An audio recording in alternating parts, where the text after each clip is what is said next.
విజయమేమో చంచలమ్మ ఇంటికైతే వచ్చిందనమాట. చంటిని అయితే బాబు రా పదమ్మ మన ఇంటికి వెళ్ళిపోదాము, మన ఇంట్లో అందరూ బంధువులు ఉంటారు అని చెప్పేసి అయితే బాబుకి అన్నదనమాట. సింధూరని కూడా పిలుస్తుంది. సింధూర రా అమ్మ పెద్ద వెళ్దాము ఇంటికి అని చెప్పేసి అంటూ ఉంటుంటే విజయమ్మ అలాగ సింధూర వైపు చూసి మాట్లాడుతుందనమాట. చంచలమ్మేమో చాలా కంట్లో బాధ అయితే కనిపిస్తూ ఉంటుంది. నేను ఎక్కడికి రాను, నేను ఇక్కడే ఉంటాను అని చెప్పేసి అయితే సింధూర చాలా బాధపడుతూ మాట్లాడిందనమాట. ఆ మాటలకి అక్కడ ఉన్న చంచలమ్మేమో సింధూర వైపు చూస్తూ ఉంటుందన్నమాట. చంటి ఏమో షాక్ అవుతాడనమాట. తను రాను అంటుందనమాట. నా భార్యగా తను ఇక్కడే ఉండిపోతుందా, నేను ఒక్కటిన అక్కడ ఎలా ఉంటానని అనుకుంటూ ఉన్నాడని. విజయమ్మ ఏమో రామ్మ ఇంటికి వెళ్దాము అని చెప్పేసి అంటూ ఉంటుందన్నమాట. విజయమ్మ ఇంట్లో అందరూ కూడా తన సమాధానానికి అలా షాక్ అయ్యి ఉండిపోతారు.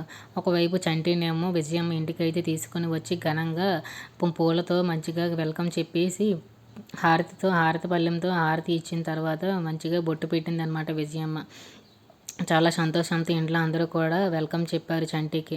వాళ్ళ చెల్లి కూడా చాలా సంతోషంగా ఉందనమాట. రా అన్నయ్య అని చెప్పేసి అయితే తనని చంటినేమో తీసుకొని వేరొక వైపుకి వెళ్తుందనమాట. రా అన్నయ్య రా వెళ్దాము అని చెప్పేసి తన చేయి పట్టుకొని తీసుకొని వెళ్తూ ఉంటుందన్నమాట. ఈ గదిలోకి వెళ్తున్నాడు కానీ చంటి మనసంతా సింధూర దగ్గర చంచలమ్మ దగ్గరే ఉండిపోయిందనమాట. సింధూర కూడా చాలా బాధపడుతూ దుఃఖపడుతూ ఉంటుందన్నమాట. తను వెళ్ళకపోయినా ఇక్కడే ఉన్నానని.